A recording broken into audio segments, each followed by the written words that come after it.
Okay, expert professional academy private limited, okay, ये हमारे company का नाम है, expert professional academy private limited. ये सुनते ही तुम्हारे दिमाग में क्या आ रहा है, क्या आंखों के सामने आ रहा है, आप बताओ मुझे प्लीज, प्लीज प्लीज कमेंट में बता दो।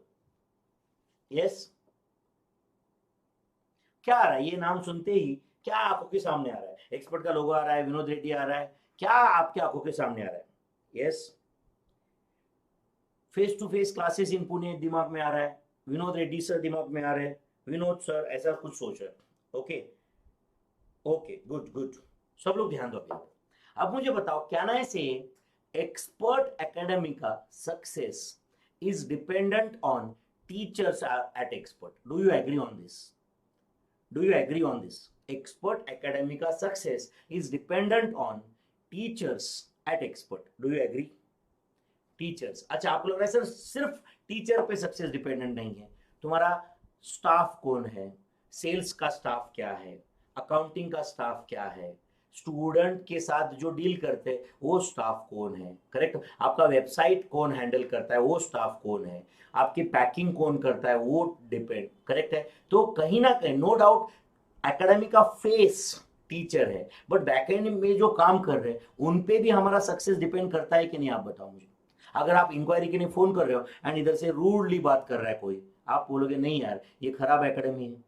क्यों खराब एकेडमी है भाई? विनोद रेड्डी तो पूरा दिलो जान से पढ़ा रहा है, आपका कितना बिना टाइम वेस्ट किए, बिना कोई नौटंकी किए आपको मैं 200 घंटे पढ़ा रहा हूँ, यहाँ पे रिवीजन लेने वाला हूँ, आरटीपी वगैरह सॉल्व करके लेने वाला हूँ, यूट्यूब पे फ्री लेक्चर देने वाला हूँ, इतना सब कुछ कर रहा हूँ मैं, राइट? मैं कहाँ खराब था भाई? आपने हमारे कंपनी को खराब क्यों बोला फिर? यस, आपने कंपनी को खराब क्यों बोला? हो सकता है टेक्निकल इश्यूज रहते रहते, करेक्ट और नॉट? मैं ये नहीं बोल रहा हूँ कि सब कुछ हमारे कंपनी को 5 स्टार रेटिंग दे देंगे, इतने सारे ऑर्डर्स रहते हैं एट अ टाइम, प्रोसेस करते करते प्रॉब्लम आता है, स्टूडेंट के एंगल से भी इशू रहते हैं, ईमेल आईडी करेक्ट देते नहीं, मोबाइल करेक्ट देते नहीं, एड्रेस करेक्ट लिखते नहीं, पिन कोड लिखते नहीं, जो बोला वो बताते नहीं है, एन नंबर ऑफ इश्यूज रहते हैं, एन नंबर ऑफ इश्यूज रहते हैं, होता है कभी कभी रिजॉल्व करते करते। तो आप बताओ, आप बोल रहे नहीं यार ये कंपनी ठीक नहीं है, तो आप बताओ बच्चों, हमारे एम्प्लॉइज के कभी छोटे मोटे इनकॉम्पिटेंस की वजह से भी आप ऑर्गेनाइजेशन को रेटिंग दे रहे हो ना? यस और नो? तो I am not saying that teacher is the right only factor responsible for success, yes और no? Are you getting my friends? तो can I say, simple language में बताता हूं, क्या सिंपल लैंग्वेज में बताऊं तो can I say success of every organization is critically dependent on quality of workforce associated with that organization, quality of workforce associated with that organization. So write down, success of every organization, success of every organization is critically dependent on, is critically dependent on quality of workforce, quality of workforce. Success of every organization is dependent on quality of workforce associated with the organization, quality of workforce associated with the organization. Are you understanding this? Yes or no? Quality of workforce associated with the organization, and everyone will agree, everyone sitting over here will agree, दुनिया में अगर सबसे difficult task कोई है तो वो है managing the human force या managing the man force, managing human beings, managing human being, correct और not? Right down, it is one of the most difficult task, it is one of the most difficult task, okay, to deal with the human beings, to deal with human beings, it is one of the most difficult task to deal with the human beings, right? Having different, okay, having different mindsets, having different educational capabilities, क्या educational backgrounds, different nature, different culture, different castes and religions etcetera. अब आप लोग sir caste religion से क्या फर्क पड़ता है, वो तो मैंने सब फैक्टर लिख दिए यहाँ पे। ओके, किसका कंट्रीब्यूशन कितना है ये तो आपको डिसाइड करना है। आप समझ रहे हैं, एवरी ऑर्गेनाइजेशन में का सबसे डिफिकल्ट टास्क कोई है तो dealing with the human beings. आप मुझे बताओ बच्चों, अगर आप हॉस्टल पे रहते हो, ओके, तो 2-4 रूममेट के साथ में साल भर अच्छे से दोस्ती रखना इतना डिफिकल्ट टास्क है। अब इमेजिन करो कंपनी में 5,000 एम्प्लॉइज है, 10,000 एम्प्लॉइज है। कॉर्पोरेट पॉलिटिक्स तो आपने सुना ही रहेगा ना, टिपिकल अपना इंडिया का कल्चर है। ABCD 4 लोग हैं, जब ABC जमा हो जाते हैं तो D की बुराई करते, BCD तीनों साथ में है तो A की बुराई होती है, ACD साथ में है तो B की बुराई होती है। यस और नो, ऐसा होता ही है। यस और नो, होता है कि नहीं? आप बताओ मुझे, कमेंट में बता दो, ऐसा होता है या नहीं होता है? यस, तुम लोगों दोस्तों में भी ऐसा होता ही रहेगा ना, थोड़ा बहुत तो होता ही रहेगा। यस और नो? रिलेटिव्स में आप बताओ, इवन दो आपके फेसबुक पे, इंस्टाग्राम पे ऐसे फोटो रहेंगे, फैमिली 50 लोगों का है, सब साथ में है, 20 लोग साथ में है, वो सिर्फ फोटो में रहते, फोटो में सब हंसते रहते है कि नहीं? फोटो खींचने के बाद में तुरंत क्या हो जाता है, चालू हो जाता है, अरे ये तो ऐसा ही है, अरे यार उसने कुछ कपड़े पहने है या नहीं, अरे वो कैसे बात करती है, करेक्ट और नॉट, अरे यार उसने तो ऐसा ही किया, करेक्ट है, तुरंत चालू हो जाता है कुई चुई चुई चुई चुई चुई। रिलेटिव्स आपको पता है, टिपिकल रिलेटिव्स है कि नहीं? सोशल मीडिया पे जो लाइफ आती है ना बच्चों तुम्हारी, तुम खुद एग्री करोगे इसके ऊपर कि एक्चुअल में तुम वैसे नहीं हो, एक्चुअल में तुम वैसे नहीं हो, तुम एग्री करोगे खुद, करेक्ट और नॉट? तुम इंस्टाग्राम पे तुम्हारा प्रोफाइल देखने के बाद जो तुम्हारा एक इमेज क्रिएट होता है कि किस टाइप के इंसान तुम हो, राइट, एक्चुअल में तुम वैसे नहीं हो, तुम बहुत अलग हो उससे। यस और no? Do you agree on this? Yes और नो? आपका फेसबुक प्रोफाइल देखने के बाद में जो एक ट्रेल देखा, समझो लास्ट के 2 साल के आपके पोस्ट देखे, आपके फोटो इसके साथ उसके साथ, enjoying, having dinner, right, studying, आप वैसे हो क्या एक्चुअल में? आप बोलो मुझे, आप एक्चुअल में वैसे हो क्या? आप कमेंट में बता दो मुझे। यस, नहीं है वैसे। Are you understanding this?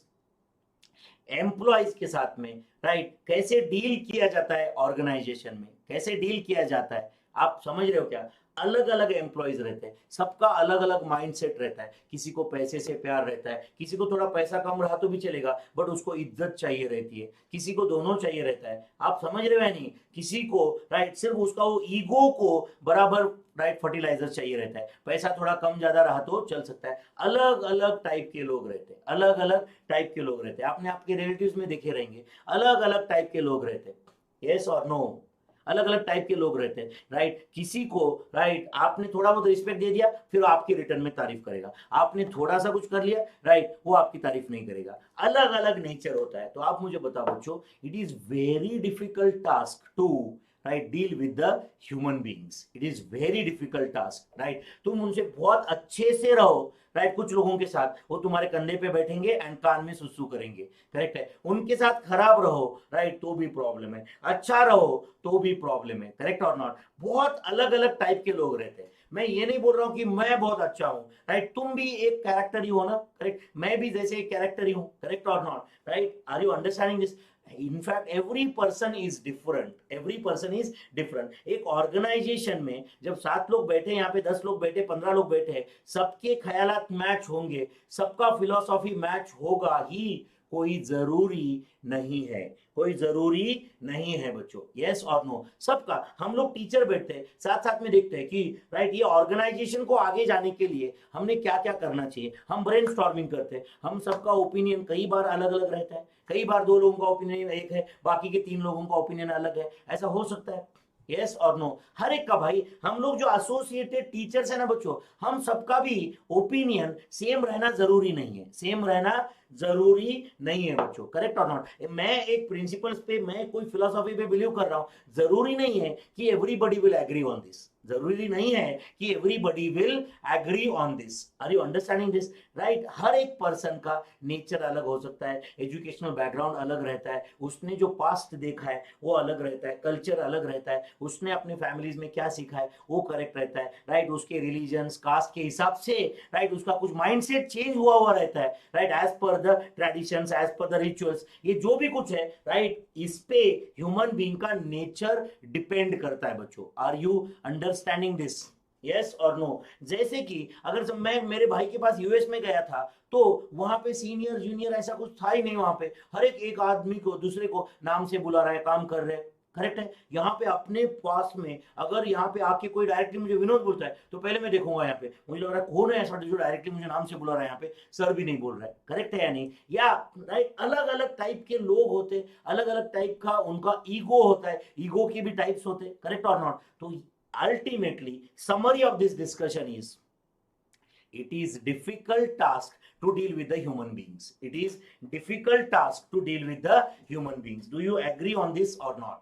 Do you agree on this or not? Okay, so success of every organization is critically dependent on critically dependent on quality of workforce associated with it. Okay, management of every organization, write down, management of every organization, okay, should make